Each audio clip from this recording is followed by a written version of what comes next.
А что там с Иорданией?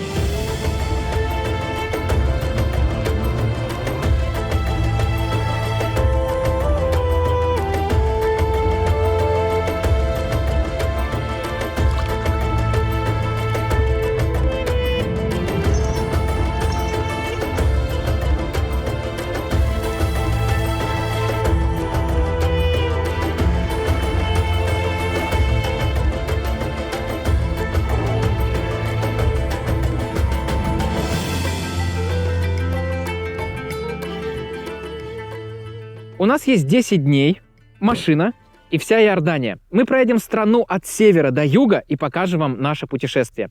Конечно, в конце выпуска я озвучу, сколько это стоит. Иордания – это государство на Ближнем Востоке, которое граничит с Сирией, Палестиной, Израилем, Ираком и Саудовской Аравией. Я летел через турецкую Анталию, а дальше до столицы Иордании. По прибытии у вас возьмут ПЦР-тест, который вы должны оплатить заранее, и посмотрят на ваш действующий Jordan Pass, но о нем мы поговорим чуть позже. Затем паспортный контроль, и он был очень странным и жестким. Я прошел интервью, потом меня досконально несколько раз обыскали и сказали, что я не могу въехать в страну с дроном. У меня отняли дрон.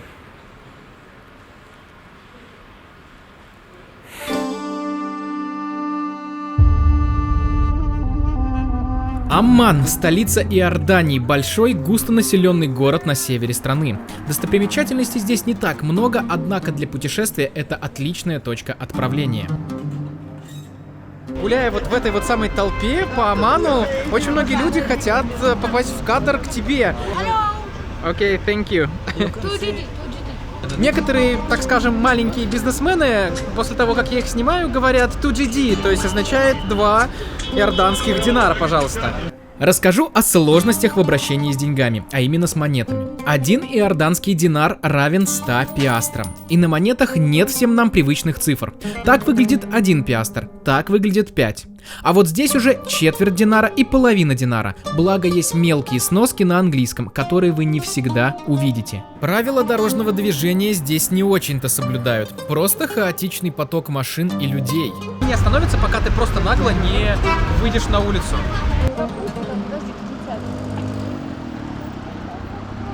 Пойдем. I'm sorry.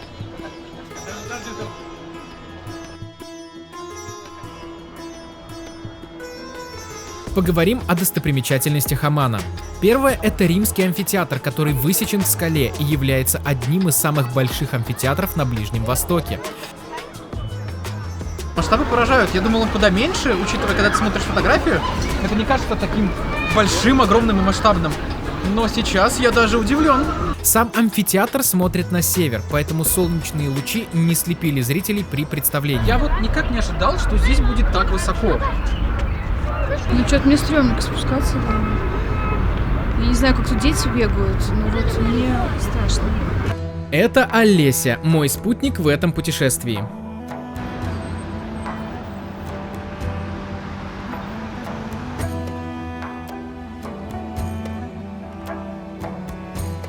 Вторая важная достопримечательность города – это цитадель Аммана, расположенная на вершине горы, откуда открываются шикарные виды на город.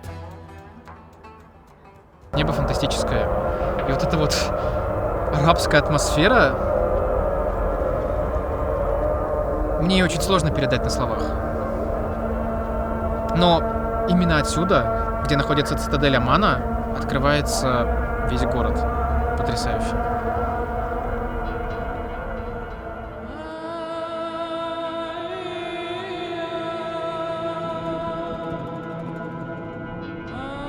Если на вершине холма было тихо и спокойно, то шум арабского города никто не отменял. Именно вот в этом и проявляется арабский колорит. Рынки!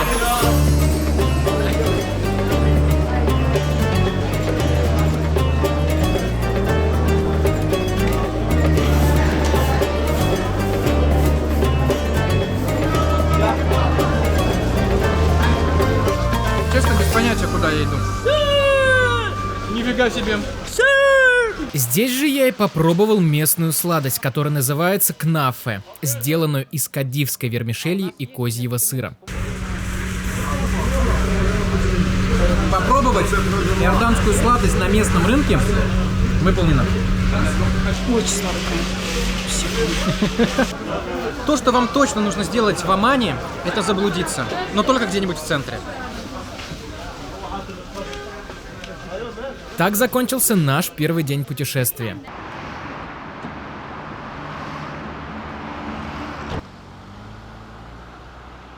На следующий день мы отправились на север страны, который наиболее плотно заселен, чем юг.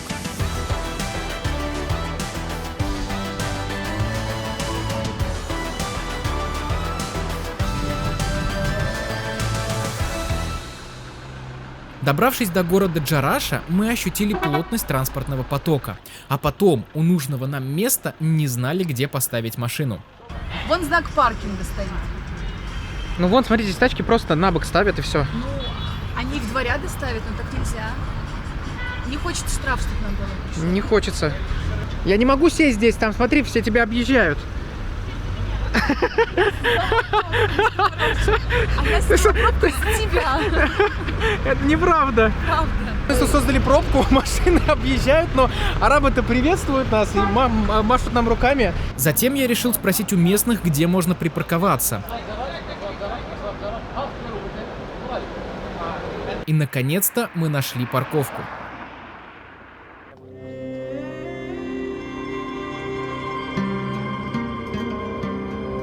Север Иордании не избалован туристами, однако смотреть здесь есть на что.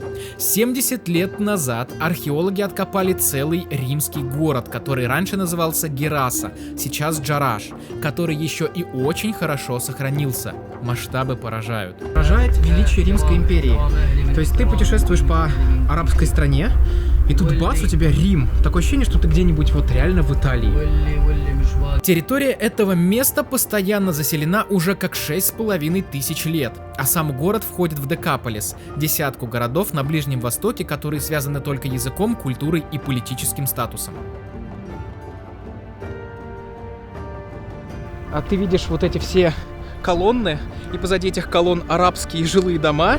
Кстати, эти дома построены из вот этих самых развалин.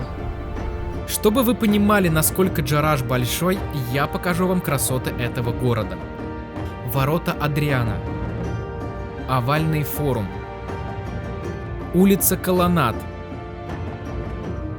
храм Артемиды, ипподром и аж целых 2 амфитеатра. Когда мы пришли на эту местную достопримечательность, то мы сами стали достопримечательностью. Потому что местные ребята, арабы, подходят и просят сфотографироваться с нами, просят YouTube, спрашиваем, для чего мы снимаем это видео, как найти нас в YouTube. И знаете, это приятно. А теперь покажу людей, которые хотели попасть ко мне в объектив во время моего пребывания в Иордании. Окей. Welcome to Jordan.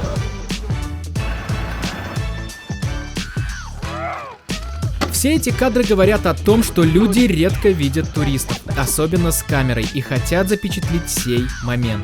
Ну, когда они видят камеру, это может быть потенциально, либо ты уже какой-то знаменитый блогер, и то есть знаменитость какая-то, да. И когда они с тобой сфотографируются, они потом могут похвастаться, что я видел вживую этого человека, потому что здесь достаточно знаменитые люди приезжали тоже. И, наверное, чтобы не упустить такой момент, им это интересно. Это Даша, она живет в Иордании уже 9 лет. Ну а мы вернемся к Джарашу. Прям вот здесь город обретает свои действительно римские очертания.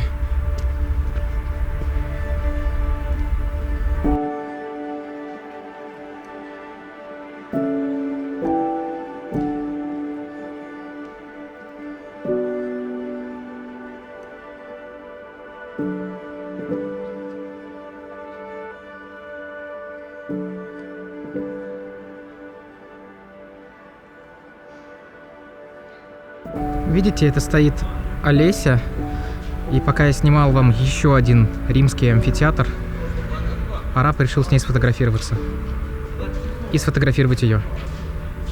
Но он спросил, откуда я, и попросил мне телефон. Говорит, давайте я красиво сфотографирую. Начал делать действительно классные фотки, очень необычные. Говорит, стань здесь, потом стань здесь, нет, теперь стань здесь. Я говорю, я уже устала, все. Он говорит, нет, еще давай последнее фото. Вот, а потом оказалось, что он хотел, чтобы денег ему за это дали.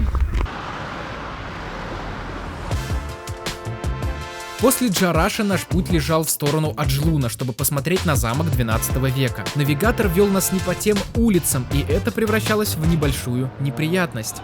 Навигатор нас ведет прямо. Вот он. Здесь одностороннее движение. Каждый иорданец пытается нам сказать, что нам нельзя туда. Задом, прям... Не едет? И знаков-то нету, что здесь одностороннее движение. И если вы думаете, что это мы такие невнимательные, не можем понять, что одностороннее тут или нет, то вот вам дорога. Одностороннее здесь движение или нет? Правильный ответ – двустороннее. Как тебе езда по здешним местам? Ну как сказать, вот просто человек идет посреди дороги, нет ничего, что тут машины ездят. Просто им нужно ходить где-то, тротуаров здесь нету, и люди просто по дорогам ходят. Вообще движение здесь адское, конечно, можно сказать. Просто. До замка осталось совсем чуть-чуть, и самое время рассказать о Джордан Пасс. Это единый билет, который соединяет в себе визу и оплату посещения более 40 достопримечательностей Иордании. Это очень удобная штука, так как это намного выгоднее, плюс виза уже включена в стоимость. Вернемся к замку, ради которого мы проделали весь этот путь. Он был построен мусульманами для защиты земель от европейцев. Кроме того, этот замок защитил стратегически важные торговые пути между Сирией и Иорданией. Замок Аджлун служил пунктом голубиной почты из Дамаска в Каир, и почта в то время доходила за 12 часов. Несмотря на то, что этот замок числится в интернете как из must-have достопримечательностей, кроме красивых видов вы ничего здесь и не увидите.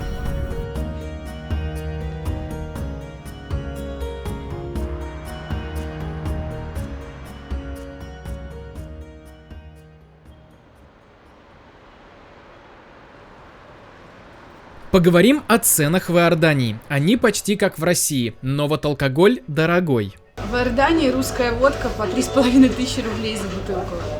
Но что действительно дорого, так это бензин. Примерно 110 рублей за литр 92-го. Это ошеломительно дорого, поэтому, беря в аренду машину, учитывайте расход топлива.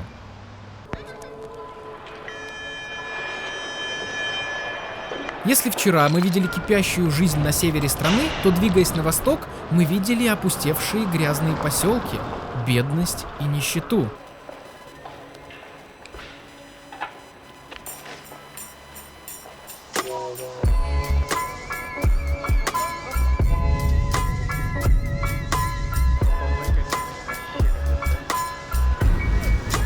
Что ты хочешь?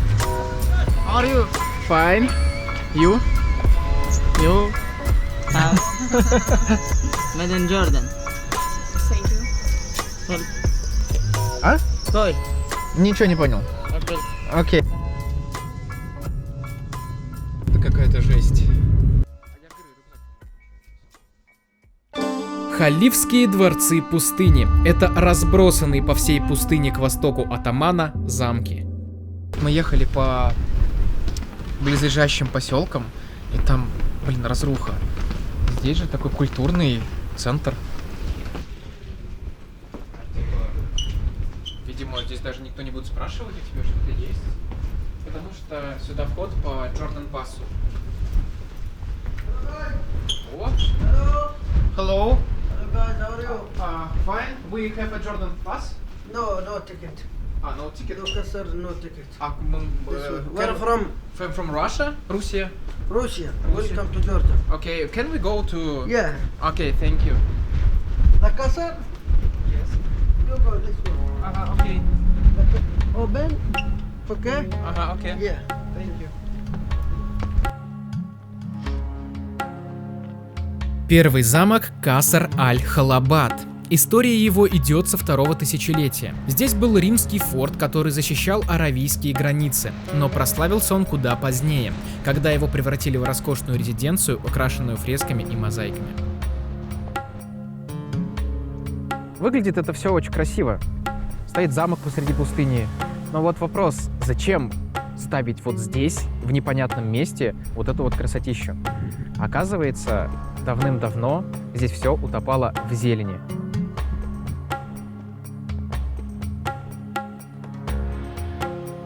Если вы хотите сделать красивую фоточку в Инстаграм, я думаю, это место отлично подойдет. А мы поедем к другому замку. А теперь вспомните, какой трафик был, когда мы ехали в Джараш, и какой он здесь. Сейчас мы едем на восток страны. Дороги просто пустые. То есть как было, когда мы ехали на север, не протолкнуться. И пустые дороги, когда мы едем на восток. Людей становилось все меньше, как и забегаловок, в которых можно было перекусить. Однако купить еду оказалось еще сложнее. Английский язык исчез из нашего поля зрения. Уезжая из Омана, в принципе, куда-нибудь в мелкие городки, здесь ничего нет на английском. И очень многие не разговаривают по-английски. Это сложно, тебе приходится тыкать, что ты хочешь. В некоторых, например, местах ты даже не понимаешь, что они продают. Ты видишь, что еда, и ты спрашиваешь у них, do you speak English, а они тебе говорят нет, и все. Практически к каждой порции еды вам будут класть разные маринованные овощи. Видишь красное? Ну, это овощ какой-то маринованный. Какой-то, да. А я знаю, что это редька. Редька, маринованная редька. Маринованная редька, да. Невкусно. Замок Азрака построили в 300 году нашей эры на пути, который ведет из Дамаска в Пальмиру. В прошлом здесь располагалась восточно-военная база Византийской империи, а позже его в таких же целях использовали во время Первой мировой войны. Я бы не сказал, что это прям супер красивый замок, однако здесь вообще нет людей. И весь замок предоставлен тебе.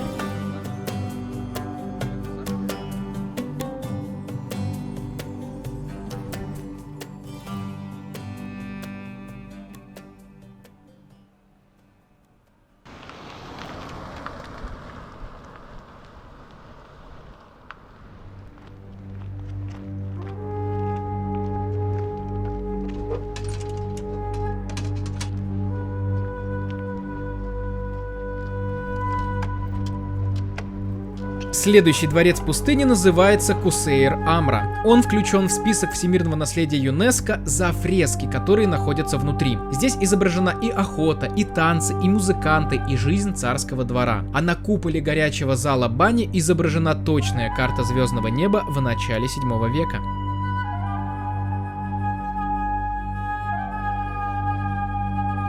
Это место мне понравилось тем, что, ну уж очень похоже на место, где жил Люк Скайуокер на Татуине.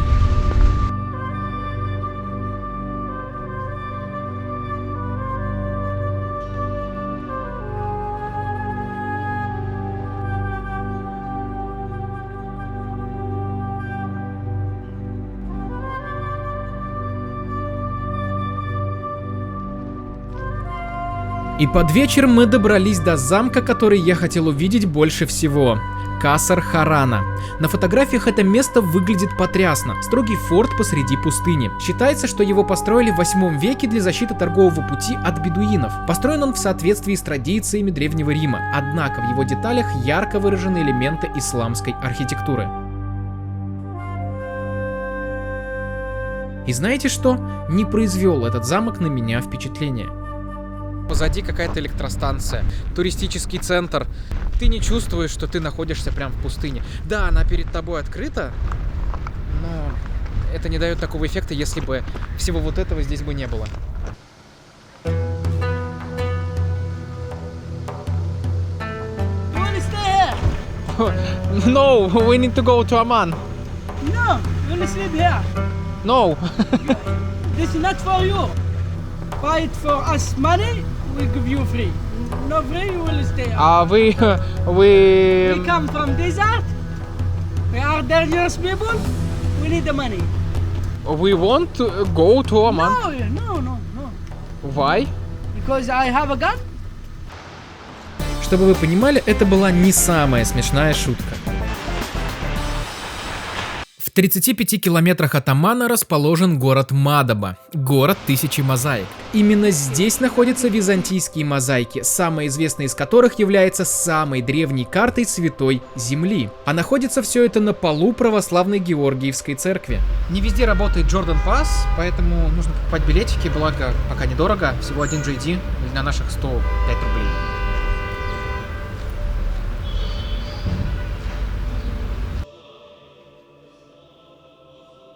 Мозаика изображает карту Иерусалима и других святых мест. Это одна из первых попыток изобразить географию в мозаике. На данный момент на карте зафиксировано 157 объектов. По оценкам экспертов, эта мозаика считается самой древней в мире, и она состояла из 2 миллионов деталек. Сейчас до наших дней дошла где-то четверть.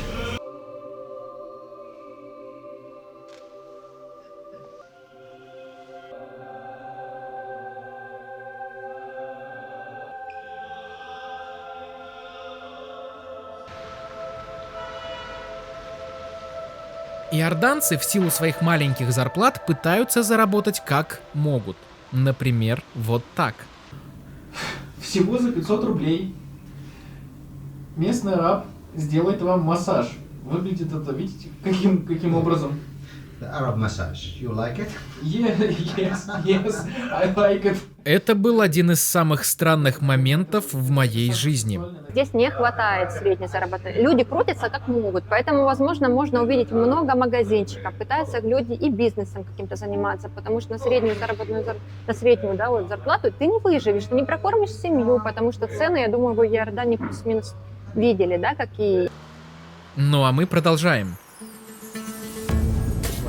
На следующий день мы поехали к Мертвому морю, и путь лежал через гору Небо, святое место Иордании, уголок земли, который запечатлен в Библии. Пришел сюда Моисей, увидел землю обетованную и умер.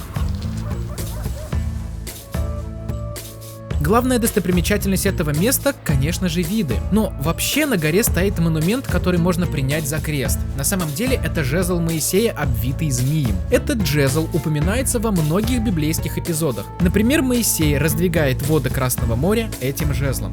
Теперь это место всех паломников.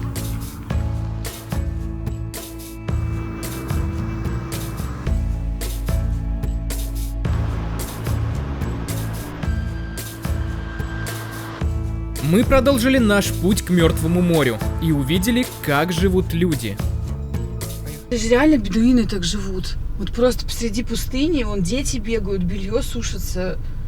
Животных куча. Животных куча. И огород еще даже есть. Да, просто палатка. Капец. Живут они под какими-то клеенками, очень бедно.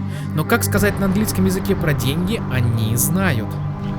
Вот такие вот маленькие девочки прибежали денежку просить. Это, видимо, бедуины, которые живут вот в тех палатках. Are you Bedouin? Как оказалось, это не бедуины, а цыгане. Об этом я узнал куда позже. Бедуины живут в совершенно других палатках и уж точно богаче цыган.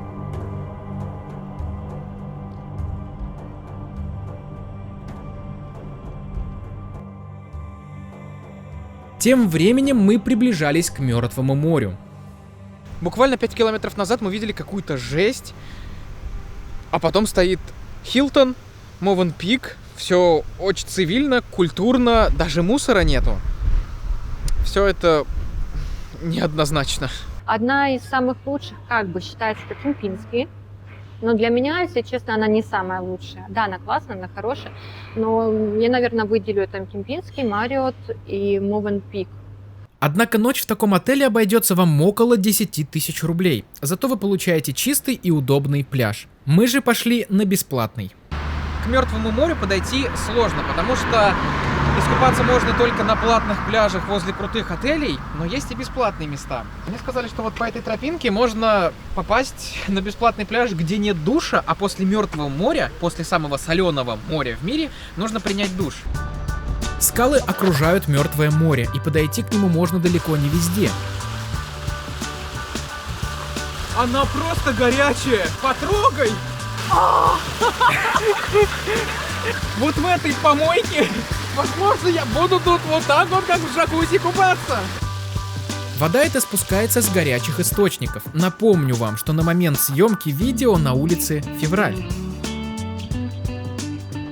И сейчас под веселую музыку выглядит это забавно. На самом деле все очень грустно. Очень грязно. Прям, ну вот как пришел, как на помойку.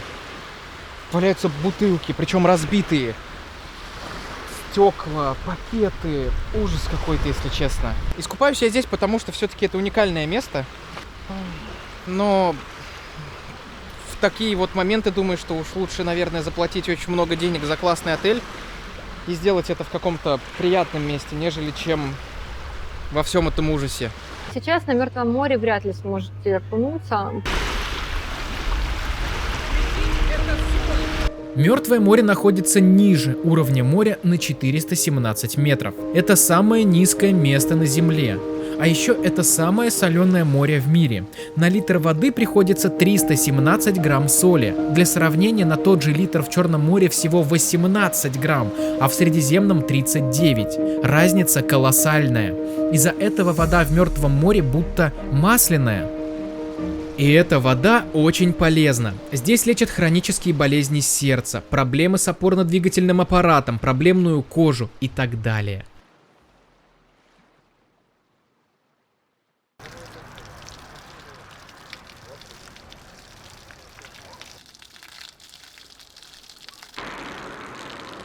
Приняв иорданский душ прямо на трассе, звучит, конечно, так себе, мы отправились дальше.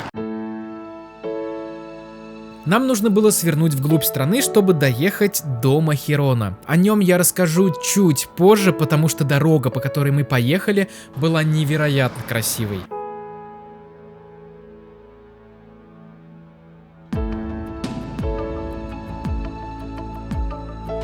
Отъехали мы чуть-чуть от Мертвого моря, а дороги тут ровнейшие, пейзажи красивейшие.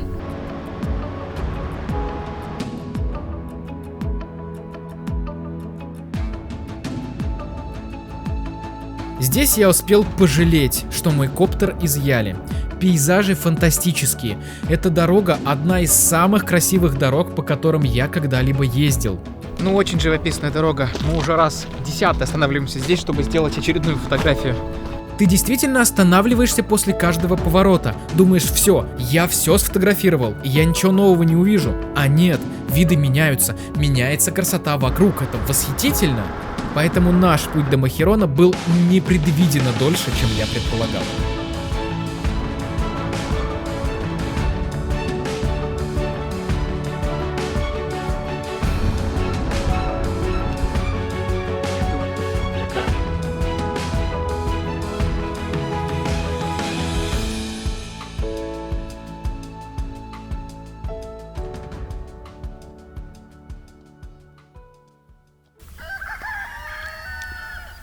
Тишина такая, и только петухи.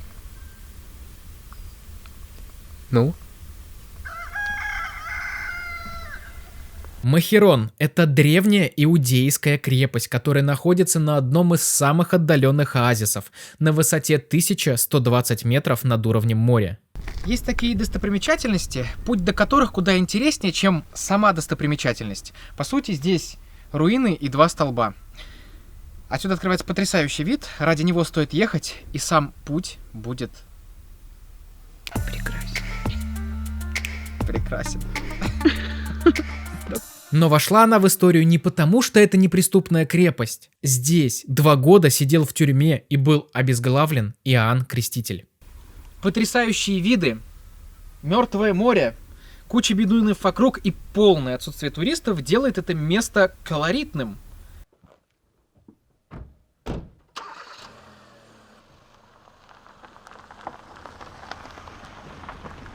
И даже в этой глуши мы нашли магазин, который является и жильем. Купили немного еды, нам сварили чай, и мы поехали дальше. Нас снова ждала красивая дорога. Затем мы спустились к Мертвому морю и поехали вдоль.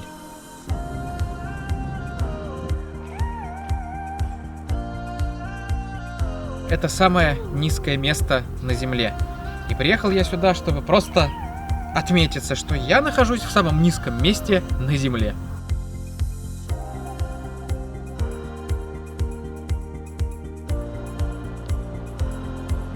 Наш путь лежал через горы невероятной красоты в небольшой городок Вади-Муса. И вот что мы встретили на нашем пути. Смотри. Да я вижу, что они лезут под колеса. Поехали.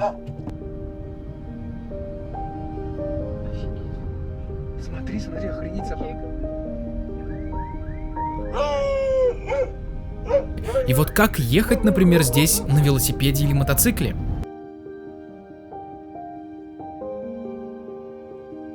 Ночью мы прибыли в наш отель.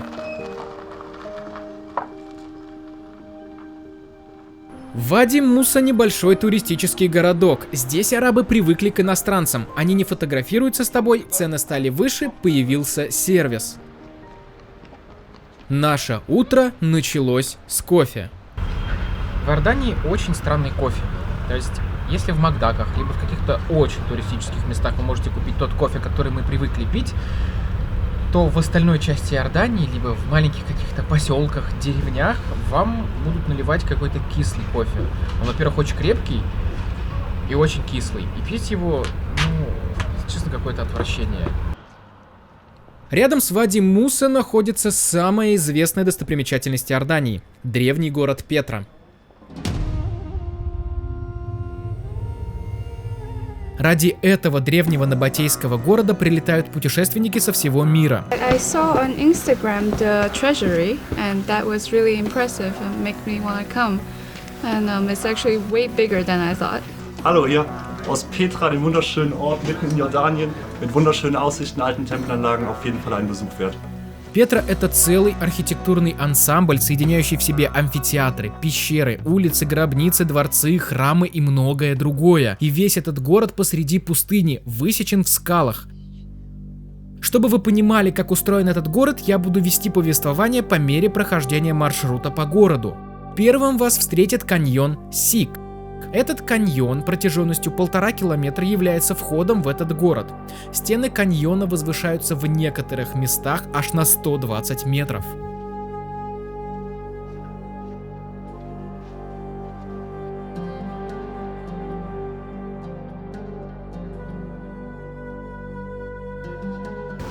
Но туристы все портят. А еще портят назойливые арабы, которые хотят вам продать и втюхать все, что угодно. От колец до просто экскурсий по каким-то уникальным тропам, которых никто не знает, кроме этих самых арабов.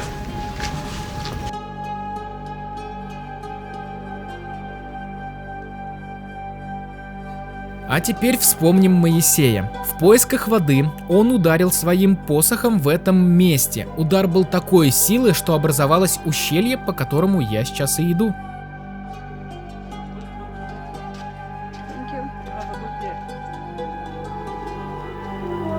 Виды здесь просто потрясные. Хочется снимать абсолютно все. You see the picture? Look, this picture. Yes, I know this view. Goes this way only with local guide. Okay, thank you. You like to do it later? We think about it. Yeah, my name Audi. Okay, thank you. My name is Cedric. Nice to meet you. Okay, thank you have to change your mind later. Anyone ask you with Audi. Okay, thank you. Okay, thank you. Because it's the best time for pictures this time. Okay. See you later. Thank you.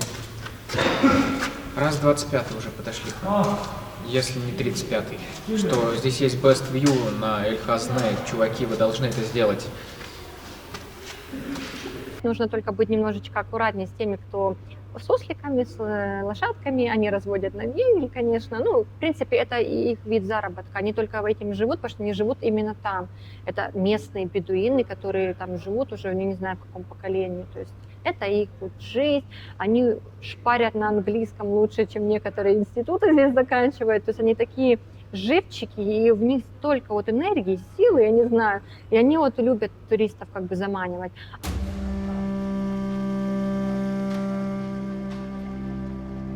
Эль-Хазне – это сокровищница, которая высечена прямо в скале в 1 веке. 40 метров в высоту, 25 в ширину. И никто не может ответить на вопрос, как все это строили в таком древнем веке.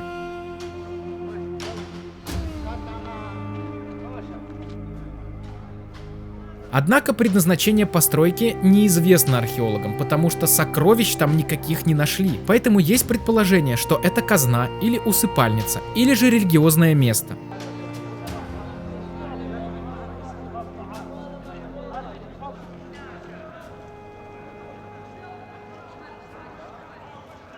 Two for 10. No, thank you. Later? Maybe later. Okay. Сокровищница только начало. Дальше выходим на улицу Фасадов и почти сразу встречаем Набатейский театр. За ним идут королевские гробницы, и вот тут ты понимаешь, насколько большая Петра, которая, кстати, входит в 7 новых чудес света.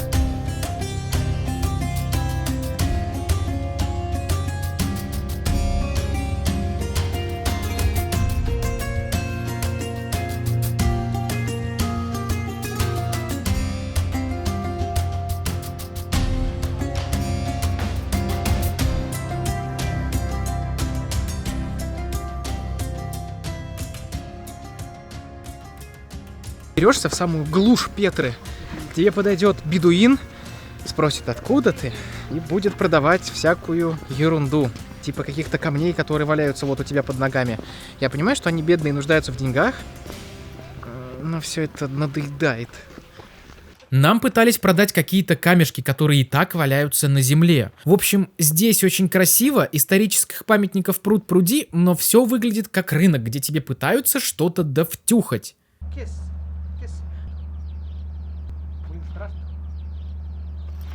После улицы Фасадов идет улица Колоннад, а затем очень долгий подъем к храму Ад-Дейр.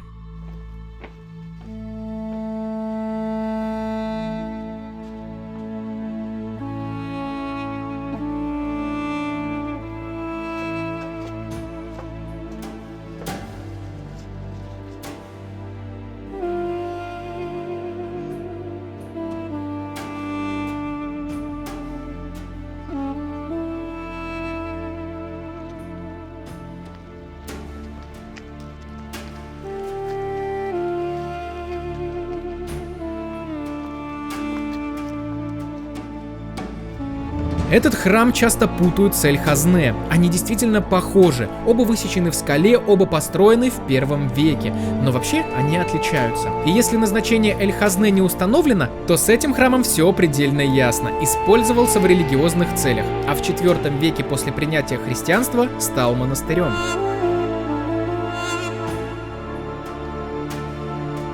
Прелесть всего этого, не каждый турист дойдет сюда. Нет торговцев, нет людей. Конечно, свою роль здесь сыграл самый нетуристический месяц – февраль. Для полного погружения в атмосферу места мы пообщались с местным бедуином. I born here in Petra. My family in Petra, down the stairs with my cave. I mean, my family and my grand family. All it's like 600 years here in Petra or more. But in 1984, King Hussein, father of Abdullah, they make a house for the Bedouin village. It's near Petra, like 20 minutes from down the stairs to my village. Mm-hmm. And some of them, they move to the village and they stay there. I think the village is good, I mean, for like service, for water, electric, school for the children, all this small hospital. It's good. Yeah. Some people know they still live inside of Petra, like maybe more than 50 families. Peace to you all. You are welcome. Pinky promise. They're the most common words I've heard in Petra. But I have to say, the best thing is the cup of tea just up at the monastery. It's the best thing ever. I don't think you can get anything as good as that. It tastes nice, it's sweet. And the only thing better than that is the view that you get from this wonderful view.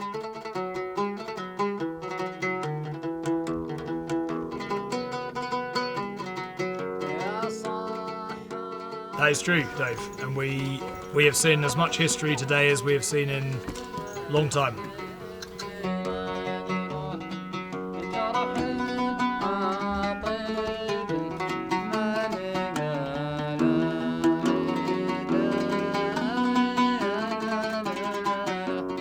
Every day you meet people. If you don't meet people, you just look for the nature. You feel very beautiful.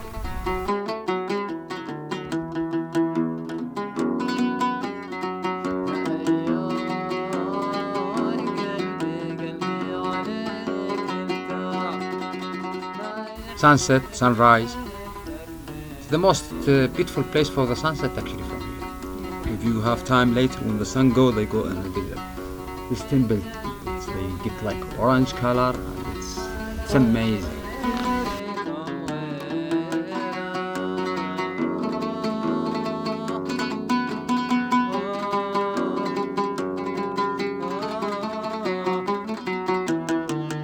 Самые лучшие впечатления о Петре — это общение с бедуином, его чай, гостеприимство, музыка.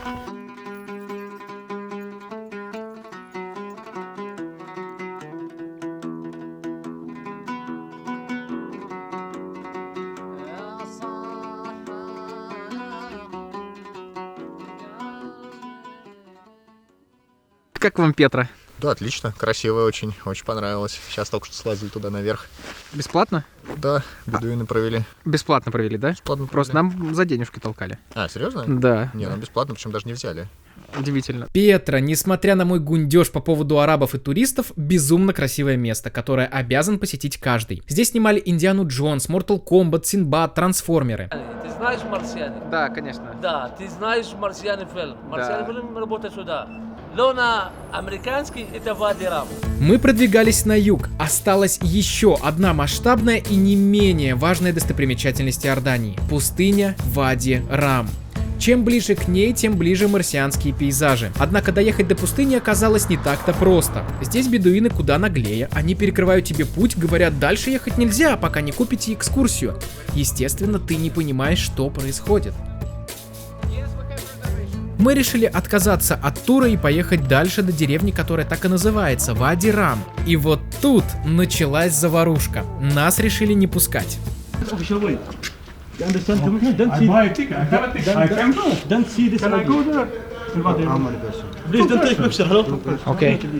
Окей, ну, picture. Прибыв в деревню, перед нами стоял вопрос. Как выбрать жилье, где будет бедуинская еда и экскурсию, которая заключалась в покатушках на джипе по красивым местам пустыни. Ну да, там ничего не будет, потому что здесь-то этих гостиниц нет, понимаешь, ну?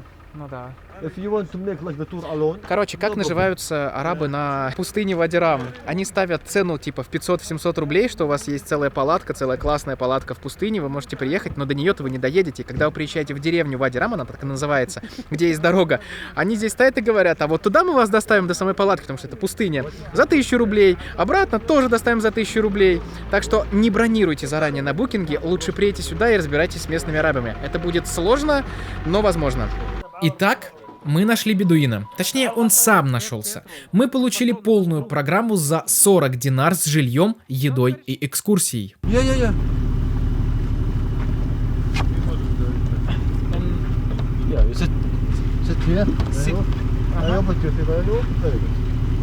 Давай. Бай-бай, Раша.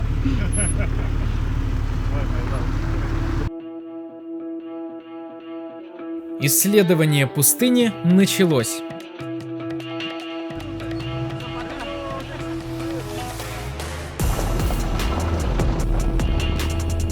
Я не пристегнут, я просто на вершине машины! Офигеть, как классно! Это то ощущение, которого я ждал. Воу! От этой пустыни! Офигеть! Ты скользишь по песку!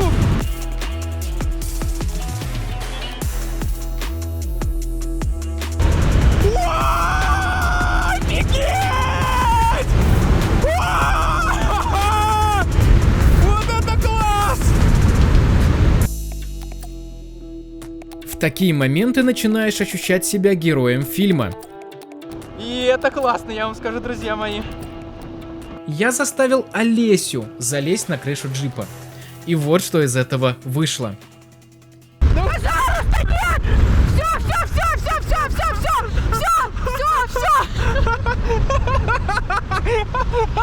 И у меня слезы на глазах, это очень страшно!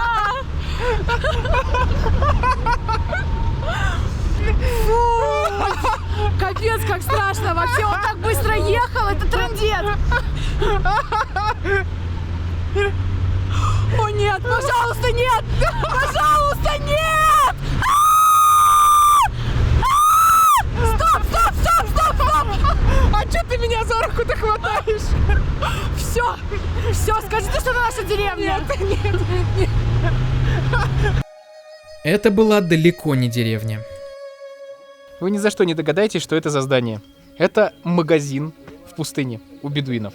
Вади-Рам — это фантастическое место. Ощущение, что ты на Марсе. И, конечно, эти внеземные красоты мелькали в разных фильмах. Трансформеры, Марсианин, Звездные войны, Аладдин, Дюна.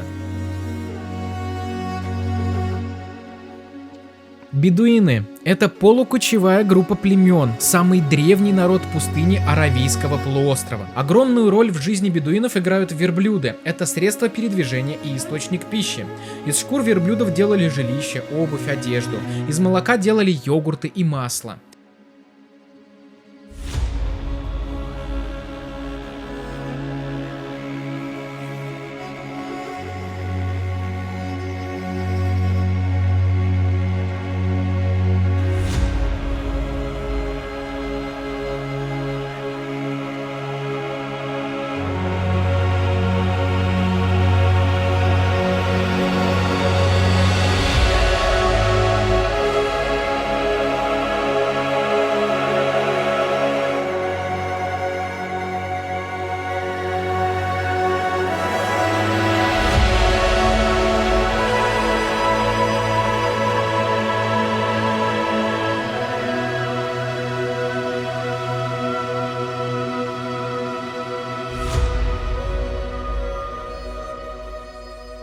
Сегодня мы ночуем в этой пустыне, и это что-то невероятное. Потому что тишина, отсутствие вообще каких-либо звуков и бескрайние невероятно крутейшие пейзажи. Я реально восхищен этим местом. Пока мы ждали наш ужин, мы болтали в главной большой палатке, сидя вокруг костра. В лагере есть электричество, которое работает на солнечных батареях, так что отдых становится комфортным. Ты посреди одной из самых красивых пустынь мира, а бедуины для тебя готовят ужин.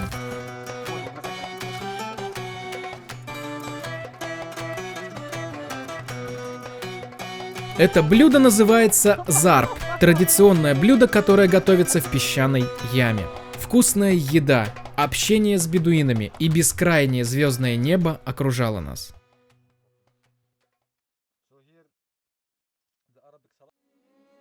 В этой пустыне обязательно нужно встретить рассвет, что я и сделал.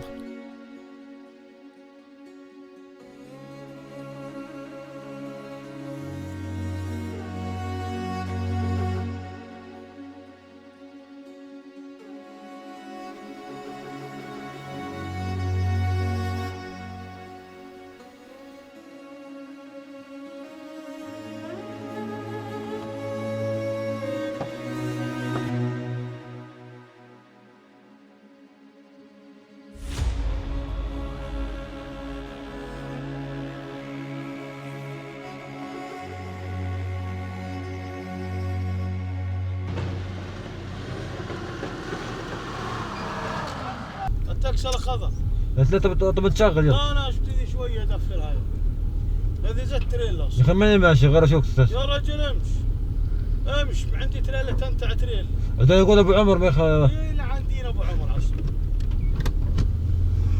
ах я мифлах. Просто захотел, чтобы вы послушали их язык. Нашей последней точкой стал город Акаба, самый южный город страны, совершенно отличающийся от всего того, что мы видели до этого. Чистые улицы, пальмы, зелень. Одним словом, город-курорт. Все как на открытке.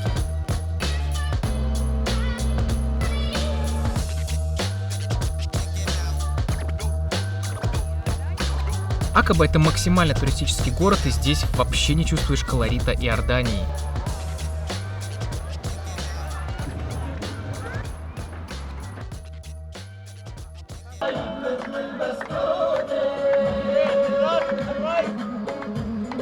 В Акабе есть большой государственный общественный пляж. Он бесплатный, но там очень много местных. И несмотря на то, что Акаба — это самое туристическое, наверное, и самое посещаемое место вообще в Иордании, люди там почему-то как будто не привыкли к туристам. Они не очень адекватно. И если меня смотрят иорданцы, вы это прекрасно знаете, поэтому не надо обижаться. Они не очень адекватно на женский пол могут реагировать, на туристов. Вот. И дети, например, тоже. И там купаться на общественном пляже лучше не нужно. Есть платные места, тоже они не при гостинице, а ты платишь и входишь. Либо же при гостинице заплатить и покупаться. Это только для тех, кто, например, реально не любит и будет нервничать, если это лишнее внимание будет. Оно не всем просто нравится.